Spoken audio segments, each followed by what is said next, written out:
सुप्रभात, मैं गीतांजलि लेके आई हूँ नॉन स्टॉप खबरें बाय टाइम्स की ओर से।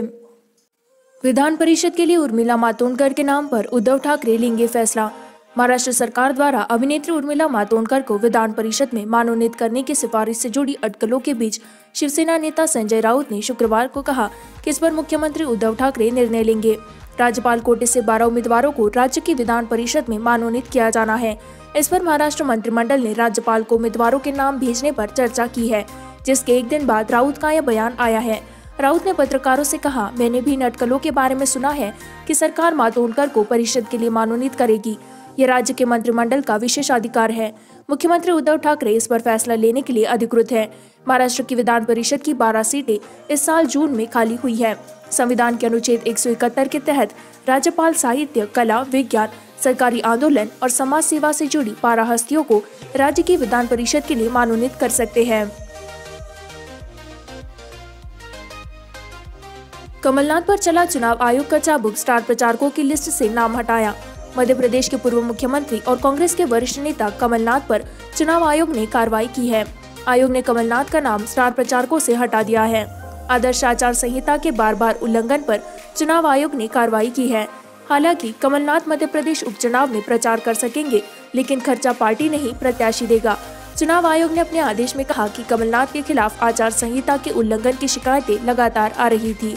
बीजेपी नेता इमरती देवी को आइटम बोलने के बाद कमलनाथ ने एक अन्य सभा में शिवराज सिंह को नौटंकी कलाकार भी कहा था।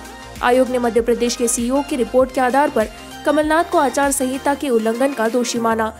चुनाव आयोग की बार दी गई चेतावनी के बावजूद न चेतने पर कमलनाथ के खिलाफ सख्त एक्शन लेते हुए आदर्श आचार संहिता के अनुच्छेद 1 और 2 के तहत कार्रवाई की गई है। भारत में 81 लाख के करीब पहुंची कोरोना संक्रमितों की तादाद। अब तक 1,21,090 मरीजों की मौत। भारत में कोविड-19 के एक दिन में 48,648 नए मामले सामने आने के बाद देश में संक्रमितों की कुल संख्या बढ़कर शुक्रवार को 80,88,851 पर पहुंच गई। वहीं उपचाराधीन मरीजों के 6 लाख से कम होने के साथ ही संक्रमण से ठीक होने की दर देश में 91% के पार पहुंच गई है। केंद्रीय स्वास्थ्य मंत्रालय की ओर से सुबह 8 बजे जारी अद्यतन आंकड़ों के अनुसार वायरस से 563 और लोगों की मौत के बाद मृतक संख्या बढ़कर 1,21,090 हो गई है। राजस्थान, शनिवार से विधानसभा का विशेष सत्र। कृषि कानून में संशोधन विधेयक ला सकती है सरकार। केंद्र के कृषि कानूनों के खिलाफ आर पार की लड़ाई का बिगुल बजा चुकी कांग्रेस इन कानूनों का सड़कों पर विरोध करने के बाद विधानसभा में भी इसके विरोध की तैयारी में है। राजस्थान विधानसभा का विशेष सत्र शनिवार से शुरू होने जा रहा है। सदन में केंद्र के कृषि संबंधी कानूनों के खिलाफ पंजाब सरकार की तर्ज पर संशोधन विधेयक लाए जाएंगे। चर्चा ये भी है कि सरकार कृषि संबंधी कानूनों का राज्य में प्रभाव निष्प्रभावी करने के लिए संशोधक विधेयक ला सकती है। पूर्व में मुख्यमंत्री अशोक गहलोत भी इसके संकेत दे चुके हैं। गौरतलब है कि कांग्रेस अध्यक्ष सोनिया गांधी ने कांग्रेस शासित राज्यों में कृषि कानूनों को लागू नहीं करने और विधानसभा में इन कानूनों पर चर्चा करने के निर्देश दिए थे। मुंगेर गोलीबारी, राज्यपाल से मिले कांग्रेस नेता, सीएम डिप्टी सीएम को हटाने की रखी मांग। बिहार में विधानसभा चुनाव के बीच मुंगेर में हुई गोलीबारी की घटना से राज्य का सियासी माहौल गर्मा गया है। विपक्ष लगातार सरकार को घेरने में लगा हुआ है। वहीं कांग्रेस के राष्ट्रीय प्रवक्ता रणदीप सुरजेवाला की अगुवाई में कांग्रेस के प्रतिनिधि मंडल ने शुक्रवार को मुंगेर लाठीचार्ज और फायरिंग को लेकर बिहार के राज्यपाल फागू चौहान से मुलाकात की है। कांग्रेस नेता रणदीप सुरजेवाला ने राज्यपाल से मुलाकात के बाद कहा, हमने मुख्यमंत्री नीतीश कुमार और उप मुख्यमंत्री सुशील मोदी को तत्काल निलंबित करने की मांग की है। मारे गए व्यक्ति के परिवार को 50 लाख रुपए का मुआवजा दिया जाना चाहिए। पुलवामा पर पाकिस्तान के बयान के बाद केंद्रीय मंत्री जावड़ेकर ने की मांग।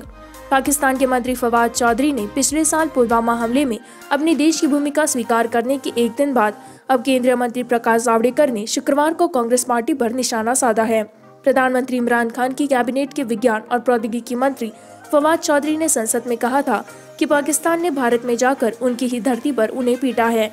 केंद्रीय सूचना और प्रसारण मंत्री जावड़ेकर ने शुक्रवार को कहा कि पुलवामा आतंकी हमले के पीछे पाकिस्तान ने अपना हाथ माना है। अब कांग्रेस और जिन्होंने षड्यंत्र के सिद्धांतों की बात की थी, उन्हें देश से माफी मांगनी चाहिए। प्रधानमंत्री ने एकता मॉल का उद्घाटन किया। प्रधानमंत्री नरेंद्र मोदी शुक्रवार को 2 दिवसीय दौरे के लिए गुजरात पहुंच गए। इस दौरान उनका केवड़िया और अहमदाबाद के बीच समुद्री विमान सेवा सहित कई परियोजनाओं की शुरुआत करने का कार्यक्रम है। इससे पहले मोदी के अहमदाबाद हवाई अड्डे पहुंचने के बाद गांधीनगर में गुजरात के पूर्व मुख्यमंत्री केशुभाई पटेल के परिवार से मिलने गए।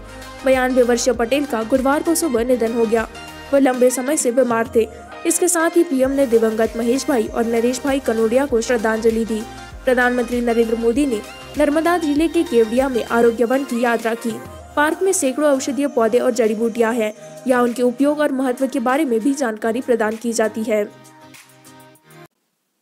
इसी के साथ मैं संवाददाता गीतांजलि आपसे विदा लेती हूँ। इसी तरह के नॉनस्टॉप खबरों को जारी रखने के लिए बाइन टाइम्स हिंदी को लाइक करें, सब्सक्राइब करें, शेयर करें।